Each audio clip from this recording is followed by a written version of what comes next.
Nella NG officiel. Nella NG. Écoute, like et abonne-toi à Nella NG officiel sur YouTube. Nella NG officiel. Dans l'actualité musicale congolaise, art et divertissement, écoute la voix d'or. Nella NG te dit toutes les vérités. Le 30, tout va s'arrêter. Et bon, ami marche de santé. Suivi à Voice, la veille, il y a les 30. Pourquoi Bossali Kande Boyoka n'a été na ba réunion, na ba groupe et tout? Pourquoi Bossali Kande n'a qui prévité? Parce que le 30, l'élo le 30, il fallait qu'il n'y en soit s'arrêter.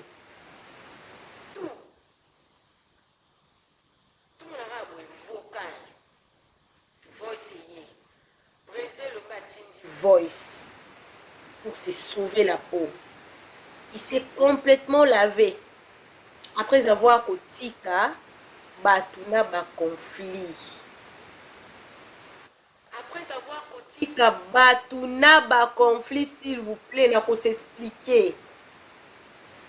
Pour nani makambo le 30 juin oye banda qui président Elombe asala qui vocal té. Avec ça la vocale na veille à les 30. Pour nanine, atika kiango e fandi bongo. Atika kiango batu ba consommer. Leur répondre on a deux volets. Premier volet, na sepeli parce que si vrai visage na ba, on a batu bazana kati. Batu juste bazana osa kolobela sila. Nous avons occasion à travers Papa Elombe, bazui occasion, ba lobby, ba s'exprimer. Deuxième réponse dans les Kozala, et c'est là qui vraiment bon, c'était prévu comme ça. Mais les gens ont mis la pression. Batu bati pression. Président Elombe a qui sont choisi. Qui député à Massimanimba, je crois. Je n'ai 2000 combien 2020, 2019, 2019 je crois, 2018, 19, élections c'est dans Congo. Azaki député. Député national en plus. Mais groupe Simba. T'as les groupes Simba. Pour gérer, il n'y avait pas de problèmes comme des problèmes au Yuzubasi là-haut. Mais tant que problème est à ma casse nasi là, tant que de part et d'autre, comme qu'on reprochait président Elombe, Naberer Nae. C'est comme ça qu'il allait être un député. Il est très intelligent. Hein. Moi, je ne peux pas sous-estimer l'intelligence du président Elombe. Mais on dit toujours que plusieurs personnes, même roi Salomon, tango nzamba yebisaki asenge nyonso alinga baki pesa la sagesse parce que okoza no moins intelligent mais si oza na sagesse wana sagesse na yo osala makambo oyo intelligence eko osala te sagesse eza don sagesse eza likabu bakendo ozwa sagesse na classe te aux avocats, l'homme sous c'est une sagesse, c'est une technique, on a dit une sagesse. À travers les cambos, tu vas manquer si la macasse porte d'entrée dans le président Elombe. Parce que ma cambo on se comme ici là-haut, ce cas s'arrête qui en bien avant. La cambo bota mais belle tende bota mi les lotés. Président Elombe qui n'a capacité nyonso au grand complet. Il y a qu'à stopper Kobanda na Gomez. Kobanda na Voice à Gomez. Parce que makambo nous se trouve vivre les conséquences il y a Voice à Gomez. Non, il était très calme dans son coin. Quand on a commencé à lui reprocher, il a commencé à pointer du doigt sur Sila. Papa Massassi a pointé si la Moussapi a bisaba abakouk na ye. Mais les lotos sont qui wapi. Tout va s'arrêter. Il faut une marche de santé. Non, il devait arriver jusqu'au bout. Il devait faire ce qu'il avait prévu de faire. Pourquoi il s'est rétracté de le faire? Pourquoi il s'est rétracté de le faire? Pour cause à la coach, il y a bien. Mais pose à la sagesse, il faut nous en appeler ça. La sagesse est très important. Problème oyo ya sila oyo. Bato ebele, botikala kosola lisusu na bavi na bango. À cause du président Elombe. En tant que papa, asaleli 2 poids 2 mesures. Pendant que moto ezopela, pendant que moto ezopela makasi. J'aime tous mes enfants. Mais Ursule, c'est ma préférée. Pendant que moto ezopela na Congo asila Ursule na Gomez. Un père. Papa na bango no somi balé. 2 poids 2 mesures. Moi, je me suis posé la question. Azalaki na aboyaki na ekokota yango babiki baza mikolo. Bato mosusu bayo komelanga na ba commentaire. Est-ce que papa Elombe aza papa biologique na bango, mais il allait faire marche sur base de quoi quand le 30 tout va s'arrêter? Bata groupe Simba o basalaki émission o balobaki au nom de président Elombe. Tango d'accord ça salaki ba message na ye. Tango bazoloba, tango ba Naomi Lufwankenda na bato mosusu bafingaki ba kuku ba mbwa. Bafingaki pona président Elombe, po ba reprochaki président Elombe. To basalaki yango en son nom. Clair et net. Clair et net. Bautaki réunion penza ya groupe Simba. Na ba stratégie ba montaki. Tout a été bien planifié. Tout a été bien planifié. Ba kansaki ke le calendrier na simple. Ba sentir pression à ba couple. Na ba émission kili.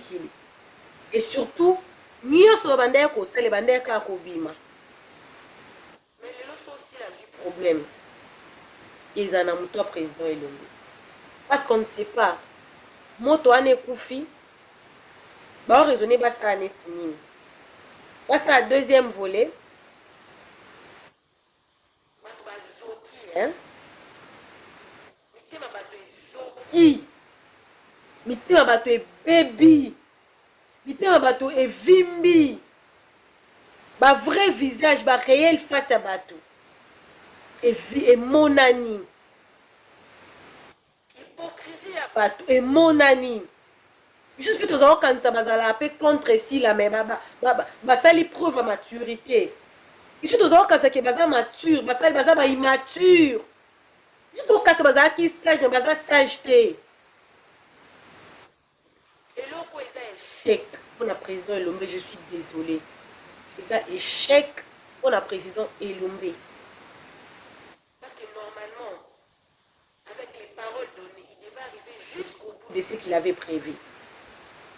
À s'arrêter et quitter. Parole naye et bandozasu na kilote. Et kobandozala susu na kilote, c'est la vérité, désolé, c'est la vérité. Parole ne bandozasu na kilote. L'homme, c'est sa parole. L'homme, c'est sa parole. Il aurait fallu qu'on m'a tina suka, mais le coup est comité. Il a équité makasi. Il a échoué. Il a échoué en tant que père qui a plusieurs enfants, quel que soit l'âge des enfants, devrait être au contrôle de ses enfants. Il n'a pas su contrôler ses propres émotions. Il n'a pas su contrôler ses propres pulsions. Moi, je peux dire que il a beaucoup plus, il a essayé de protéger Ursule. Il a protégé Ursule Péchanga. Mais Ursule Péchanga l'a induit en erreur, une fois de plus. Il a perdu son estime devant les yeux de plusieurs personnes. Oui, vous allez me dire que non, papa, oui. Mais les gens qui le considéraient, bato bandé pour considérer ma classe, oh, baza na groupe Simbate. Oh, ba mona libanda. Oh, bandé ko linga, bandé pe ko soutenir à cause de likambo yo. À perdre mon estime na miso bato ebele. likambo ekomi le président Elombe epesa bato ba groupe mosusu leson ntango tobandaka groupe lelo toyebi te ampleur nango epesa ndenge nini lobilobi kuna mponi barekonetaka grandeur ya motu na bepreuve eza na tâche moko elobi on reconnaît la grandeur d'un homme par les épreuves et Prévost ezalaki plus fort que lui yo parce qu'il a échoué.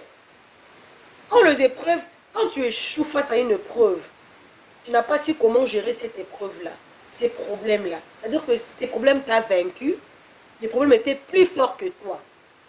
C'est ce qui est arrivé au président Elombe. Et là, il fallait qu'il katana bien avant. Et boti dami si ça. Parce que belé boti kala ko solate. Parce que belé boti kala ko tala na esunde bazara ko tala na libosote. Et puis vocal wana na lobby et ça les mis te pour boma moto te pour discours échangé te président Elombe sali voice wana déjà c'est ça loko la sundoli bana yemoko il est égocentrique en plus. Donc il s'est regardé beaucoup plus sa personnalité. Et j'ai compris que tout ce que baba comédien msou basali ba miyebite que basali on a au profit à président Elombe au détriment na bango moko na ba carrière na bango na ba estime na bango na bandeko mususu. Président Elombe n'a rien perdu parce que de toutes les façons a joué à paix souté ba théâtre ni au groupe Simba Kumaka boko tala na YouTube boko tala na groupe Simba botala soki ba théâtre ni nango ba okotsa kuna chaîne coûte ezata na ampleur à terre malonga te. Président Elombe était déjà vers la fin de sa carrière. Mais d'autres personnes ont bakota qui conflit sans le savoir que bazo s'exposer bango moko soit disant que bango va protéger papa ou a protéger banate ba perdre belé et puis ça fait ba comédien mususu leso bilo musu bakota ngo bikota kota te bilo musu bakota na sepeli na katiti de Laetitia Mwamba azala na mutu s'il péchant avec na makambo wana vraiment en tout cas mitiaki na kati te amitiaki na kati te nalanda écoute lo mona TikTok olbino kasinga no ya pona manke mikolo te aboyi e bata makambo ya papa nde respect akoti te zangi sagesse bakoti babosani ke bango bana na ba carrière et ils vivent de ça. Président Elombe aza avocat.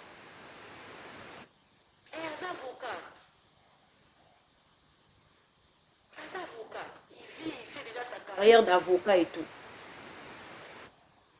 Théâtre, comment temps contre temps et tout. Sa vocation, en fait, il doit rester là. Et bon, bateau va vivre à Kana qui théâtre. Tout ça, ndeni. Tout ça, ndeni. Makamsu bakota ngona luengete. Oyo okota bitumba o kana ki mututi na makolote. Au perdre. Président Elombe aza égoïste. Voice wana, il y a égoïsme. Il s'est protégé lui seul. Il a voulu protéger sa réputation. Il n'a rien fait au profit des autres. Il a voulu faire des choses au profit d'Ursile. Ça, c'est connu déjà. Pour livrer Silla, elle a une grande communauté derrière elle. Ce n'est pas pour rien. Ange. Elle a raison. Cette dame a été combattue. Elle a été combattue à l'œil nu comme ça s'est vu. Elle a été combattue. Lelo sukoto obeta basoni. Marche zate. Marche zate. Bosali marche de santé. Tout va s'arrêter. Qui s'est arrêté? Qu'est-ce qui s'est arrêté d'ailleurs? Qu'est-ce qui s'est arrêté? Vous n'avez aucun pouvoir. Vous avez voulu donner l'impression que vous avez du pouvoir, mais vous en avez aucun. Échec. Qui rira bien? Qui rira bien? Rira le dernier. La personne qui a ri bien, ceci-là. Elle vous a complètement ri. Elle vous a écrasé. Une fois de plus, il péchant à échec. Zonga YouTube, hein? Yaka ko sala na YouTube, sala musala na yo, toko lobela yo, ngoko na lobela batus, toko lo, modete lobelo. Tokolobela, Ursule, on veut te voir dans ton travail. Pas pour combattre tes sœurs. Non. On veut te voir dans le travail. On veut te voir. Bakomédien bakabwani libela. Na makambo bakabwani libela. Bo expecté te. Naza nzambe te. Ata ba oseka. Ba oseka na hypocrisie. Vrai visage à bato c'est bimaki. Vrai visage à bato c'est monanaki déjà. Et c'est monanaki. Boko zong c'est un côté. Boko changer un côté. Et ko tikala kapé ko changer te. Dommage, désolé. Et ça bongo. Et ça bongo. Boko qui s'appelle que le kwanenge banda qui président l'ombo rato opportunité bien. Yako sala bato baza la unité. Pe yako s'imposer l'issue na ba vie à bato ebele. Tu as échoué. Autant où les campagnes banda qui m'a Gomez, si c'était levé à ton père, tu tapes la main comme ça. Non, je ne fais pas de ça. Je veux ça. Gomez, vous allez qui vous laissez si là tranquille, vous êtes mes enfants, restez. Et on s'en a droit. Si tu as pu quand même dire que le 30, tout va s'arrêter. N'écoute sous moi si j'ai moi monté à et camarolé c'est papa. Tango papa la biso batang sarabiso. Mon père, mon papa. Il disait toujours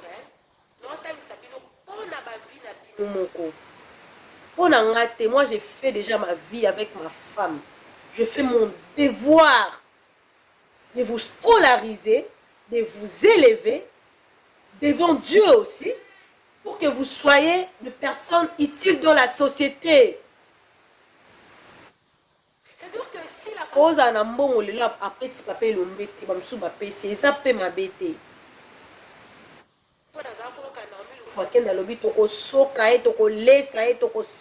Oui, c'est bien. Mais tant qu'il y a des gens formés, la banane et tout comme ça, il ne devait pas s'attendre. Mais bon, ce que c'est la réalité. Soit la réalité n'a été. Soit la qui va le zabakou n'a été. Soit la qui SBT. S'il n'était pas ce qu'elle est aujourd'hui, est-ce que ces gens-là allaient avoir le même discours? Ces gens-là allaient avoir le même discours. Ils allaient avoir le même discours. Je ne pense pas qu'ils allaient avoir le même discours. Je ne pense pas qu'ils allaient avoir le même discours.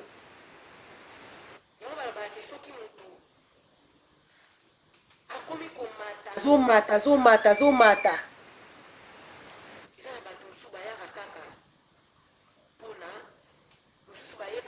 Porter au combat likolo. Je suis pas besoin de sous na C. Posons sous na C ma casse. Posons na kaka ndenge moko kaka ndenge kaka. Je pense que le président Lombe a tiré ma leçon. Il est obligatoire à tirer ma leçon. Soit une leçon T. Non, je ne pense pas à ma leçon. Parce que Cheko est mon nini. Bana va défendre yé. Pour baza bana yé.